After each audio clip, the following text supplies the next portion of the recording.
Look at that fire in the water. The water on fire.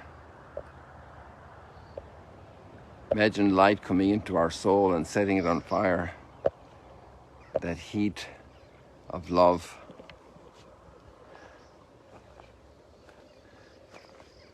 Awakening us to the fullness of living.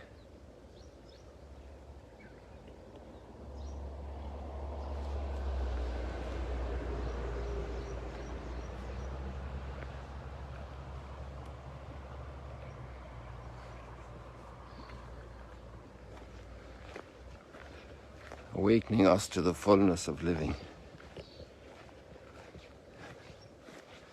A great fire of love. What we need in our world of so much coldness and indifference and violence. The ability to be able to destroy other people's homes and lives and families. It can also happen through very sleek ways of media and ideas. How much we need the fire of truth, of true love. I think we're going to have a great blast of sun in a moment coming out there. Just what the morning is every morning with sunrise. Oops, I didn't see that cat. It just jumped out, it startled me. I think it was hiding someplace and I was getting too close and I hadn't even seen it.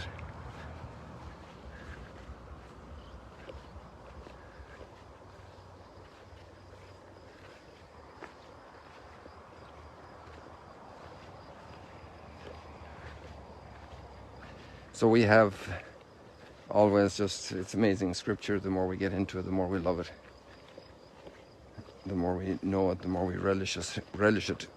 It's really, like some people have said, the greatest love story, the foundational love story of our lives. One thing that stands out again today is how it's all knitted together. Even though the span might be 1,000 years between events, they're closely knitted together. You almost feel they were done in a way for each other to bring out a love that was being revealed. Maybe that was seen behind the clouds for a while and then came out again. Came out with greater intensity.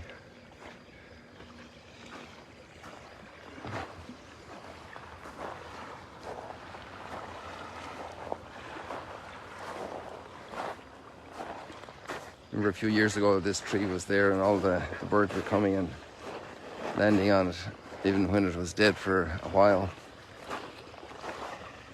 And the roots are still there. And then it come to life again. That's probably doubtful for this particular tree. We have the story of Elisha the prophet. And it's hard if you have biblical awareness like the people had at the time of Jesus, not to connect the dots. You know, it's 9 centuries before Jesus, and it's 100 men, and it's 20 barley loaves. They're small. They're probably, I don't know how big they are. Are they bigger than a scone? Than a bread roll? I don't know. If you're hungry, you want 5 of those rather than share one between 5 people.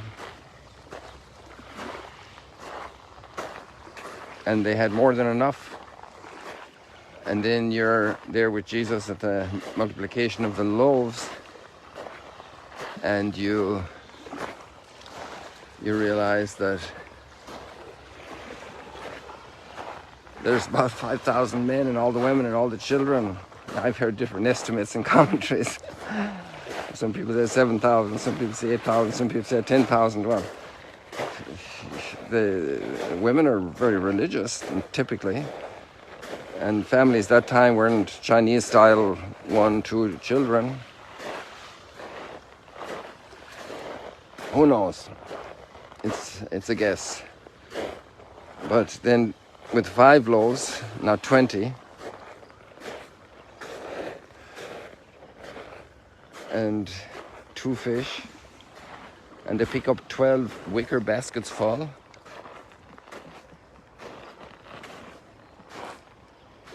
A couple of things hit me in a lot of stuff, because there's a lot of detail in the stories that matter as well. It actually, there was a lot of grass there. I'm not sure if it was green or if it was like it's up now in Mount Arbel, all burnt with the sun, but that works like hay. Still has the nourishment. It's still more comfortable to lie on than to lie on hard ground or rock. One of the details is the resistance to the miracle before and after. And the first resistance is 5 loaves. You know, I mean, it's just ridiculous. How often do we use the word ridiculous? How many people said that Mother Teresa in Calcutta was helping a few little people, but there were millions that she wasn't helping? And people could say it's ridiculous, it's not meaningful. And yet, by helping those 1-2 people each day that she was able to help, or 3 people, or 4 people, or 5 people, and then sisters came to help her, and they were able to help 10 people or 20 people. But it was still like taking 1 drop of water out of this lake, and your idea is to empty the whole valley of water. So people were saying it's ridiculous, it's useless. But look how God multiplied her 5 loaves. Multiplied the impact of that. Just amazing. The ability to multiply the 5 loaves and the 2 fish. So the rationalistic approach, you know, we have a great gift of reason, and it's very good. Like, we shouldn't try now, at least I shouldn't with my back, try and lift this stone, this basalt stone. It's quite heavy, you know? So, because my back is, when I was 17 or 18 years of age, if I held my knees properly, bent them properly, I could lift that. And I would, and I did, and probably bigger and heavier things. Loading fat pigs on a truck. That's a job for 2 people, because you can't bundle a pig that's fat for slaughter in your like a big bundle of hay, because the pig is impossible to control. So you get another guy across from you to lift up the pig on the truck, and you lock hands underneath the belly, and you catch an ear, and the pig is screaming, and you lift him up. That was a heavy pig, or bags of grain, or bags of fertilizer. But now I won't do that, because I use my reason. I say, I can't do that. I can't afford to do that with the way my back is. I have to treat it more gently. It's almost done 7 decades of service. Give it a chance, you know. So reason is very important, but sometimes we have to be watching that our reason doesn't block faith and block trust. When you give 5 loaves and 2 fish to Jesus, teaching some kids, a child that's got Down syndrome, an elderly person that only has 2 days to live, every little detail in Jesus' hand becomes a miracle of love. Every little detail we do. Even if you give a cup of water to the least of these, you will not lose your reward. And the reward is already in your heart, because it's the fire of love is growing in your heart. That fire of love that comes out from behind the clouds and lightens up the day and the world. And then there's another reaction that comes afterwards, and it's also very clear through a comment of the evangelist. And it says that they didn't, I think Jesus himself says it, right? They're coming for the bread. They didn't recognize the sign. So that opens up our eyes to another thing. Another, let's say, type of a typical default that's faulty for us. And that is that we get content with just the material, just the sensual. We have a nice society, we got nice schools, got a good bakery down the street, we got a good supermarket, we got a gas station, we got a nice car, we got good mechanics nearby if there's an issue with the car. We've got our life under control.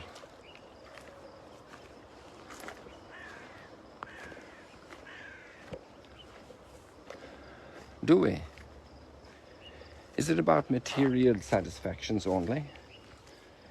Or are material satisfactions the most important part of life? Or do we recognize the sign in the material? Do we recognize the sign? When we see a sunrise, is it not just a delight immediately for us, but is it also a language? Like behind every gift is a giver. And we do usually say thank you. Somebody sent a card, a get well card. Somebody got out of their car in the rain and helped me with a flat tire, flat car problem. I had too many things to carry to the car, and somebody said, I'll help you. And we say thank you typically if we have a little bit of education. But thank you to the big giver. The giver who has the sunrise each morning. Some people think it's automatic, but tell me if it's automatic.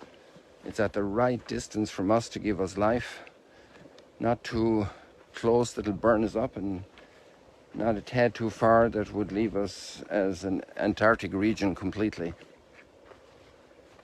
We have to deal with some extremes in the poles and in the equator, the tropics, and all the rest of it, but the sensitivity to pick up on the meaning, on the presence of somebody who gives us a present, and we say, oh, thank you, and we smile for them.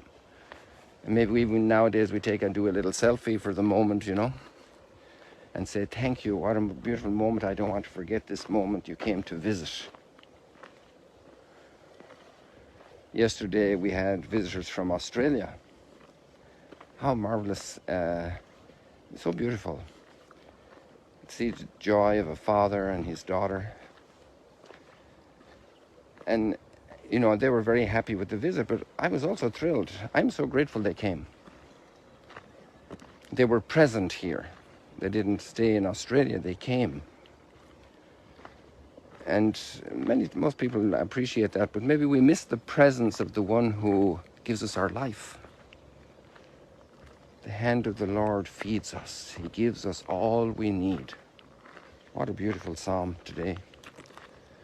The hand of the Lord feeds us. Okay, the trucks are driving the food. The ships are bringing it across the oceans. There's somebody in the back shops packaging it and sealing it and verifying that it's taken care of properly. The hand of the Lord feeds us. He answers all our needs. So many marvelous lessons in the readings today. And many, many, many more. Maybe one little one I'm tempted to take a minute to mention it is the ability to recognize blessings from the past. Like after Andrew, and he said, what good are these 5 loaves and 2? That was Philip. And then, but Andrew I forget, I don't have it right now in my brain, the exact order of the comments there. But this miracle happened, so there were ones who didn't see the sign, but there were some who did. To remember the little miracles that happen and the big miracles that happen in our lives, and not to forget them. What a path of growth. People, God bless you.